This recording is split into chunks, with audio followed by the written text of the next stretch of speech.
بسم اللہ الرحمن الرحیم۔ صرف 5 منٹ کا مدرسہ قرآن و حدیث کی روشنی میں 12 شعبان المعظم۔ نمبر 1، اسلامی تاریخ۔ حضرت صہیب رومی رضی اللہ عنہ، آپ کا نام صہیب بن سنان تھا۔ آپ اصلاً عرب ہیں، لیکن بچپن میں رومی فوج نے ان کے گاؤں پر حملہ کر کے لوٹ لیا تھا اور بچوں کو اٹھا لے گئے۔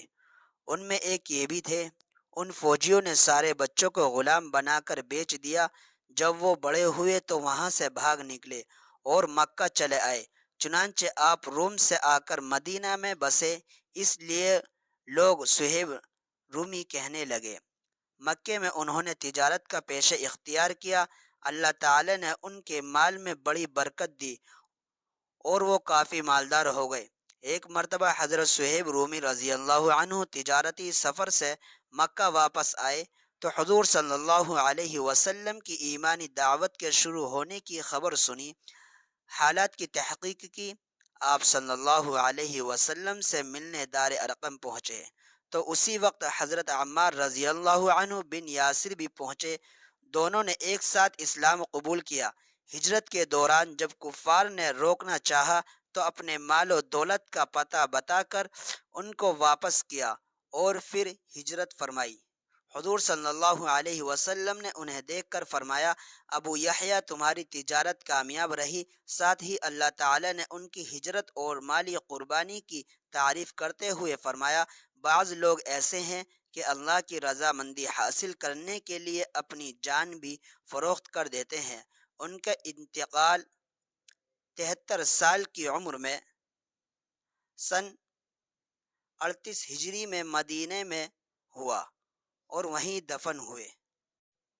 نمبر 2، حضور صلی اللہ علیہ وسلم کا معجزہ، کھجوروں میں برکت۔ حضرت ابو ہریرہ رضی اللہ عنہ چند کھجور لے کر حضور صلی اللہ علیہ وسلم کی خدمت میں حاضر ہوئے اور عرض کیا، اے اللہ کے رسول، ان کھجوروں میں برکت کی دعا کر دیجیے۔ رسول اللہ صلی اللہ علیہ وسلم نے اسے لیا اور برکت کی دعا فرمائی اور فرمایا، اس کو اپنی تھیلی میں ڈال دو، جب کھانا چاہو تو ہاتھ ڈال کر لے لینا، لیکن تھیلی کو کبھی خالی مت کرنا۔ حضرت ابو ہریرہ رضی اللہ عنہ فرماتے ہیں، میں ایک مدت تک اس میں سے اللہ کے راستے میں خرچ کرتا رہا، خود بھی کھاتا رہا اور گھر والوں اور مہمانوں کو بھی خوب کھلاتا رہا۔ وہ تھیلی میری کمر سے کبھی الگ نہیں ہوئی، لیکن جس دن حضرت عثمان رضی اللہ عنہ کا قتل ہوا، اس دن وہ تھیلی مجھ سے کھو گئی۔ نمبر 3، ایک فرض کے بارے میں نیکیوں کا حکم دینا اور برائیوں سے روکنا۔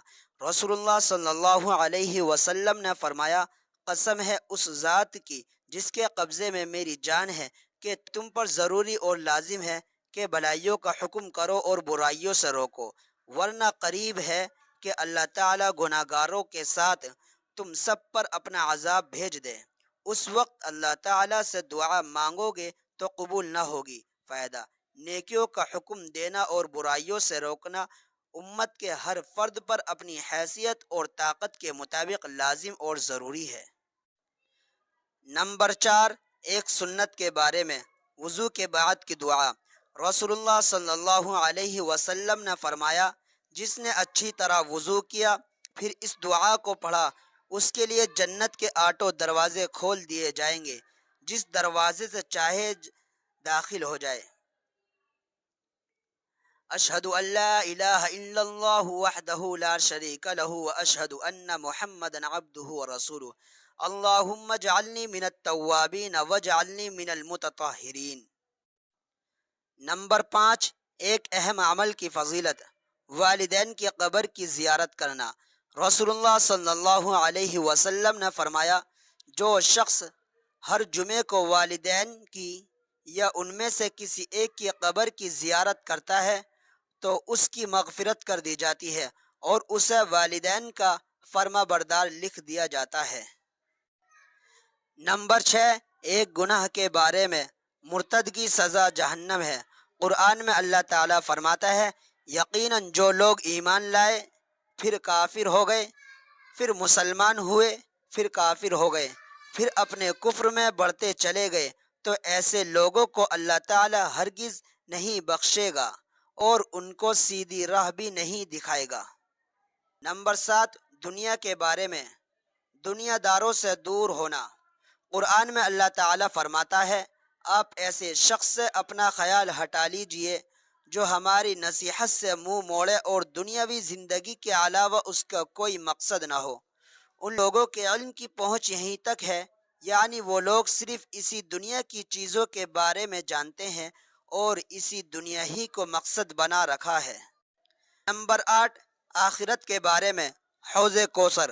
رسول اللہ صلی اللہ علیہ وسلم نے فرمایا، میری حوض کی مسافت 1 مہینے کی ہے، جس کا پانی دودھ سے زیادہ سفید ہے اور اس کی خوشبو مشک سے زیادہ اچھی ہے، اور اس کے پیالے آسمان کے ستاروں کی طرح بہت زیادہ چمکدار ہیں، جو اسے پیے گا کبھی پیاسا نہ ہوگا۔ نمبر 9، طب نبوی سے علاج۔ چقندر کے فوائد۔ ایک مرتبہ ام منظر بنت قیس رضی اللہ عنہا کے گھر پر رسول اللہ صلی اللہ علیہ وسلم کے ساتھ ساتھ حضرت علی رضی اللہ عنہ بھی کھجور کھا رہے تھے، تو حضور صلی اللہ علیہ وسلم نے فرمایا، اے علی بس کرو، اس لیے کہ تم ابھی کمزور ہو۔ ام منظر کا بیان ہے کہ میں نے ان کے لیے چقندر اور جو کا کھانا تیار کیا تو رسول اللہ صلی اللہ علیہ وسلم نے حضرت علی رضی اللہ عنہ سے فرمایا، اے علی اس کو کھاؤ، اس لیے کہ یہ تمہارے لیے فائدہ مند ہے۔ فائدہ: چقندر اور جو قوت بخشتا ہے اور کمزوری کو دور کرتا ہے۔ نمبر 10، نبی صلی اللہ علیہ وسلم کی نصیحت۔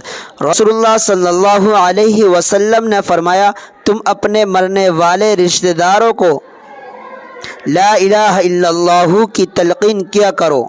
فائدہ: تلقین کا مطلب یہ ہے کہ کلمے کو اس طرح آواز سے پڑھنا چاہیے کہ مرنے والا سنے اور سن کر ویسا ہی خود بھی پڑھنے لگے۔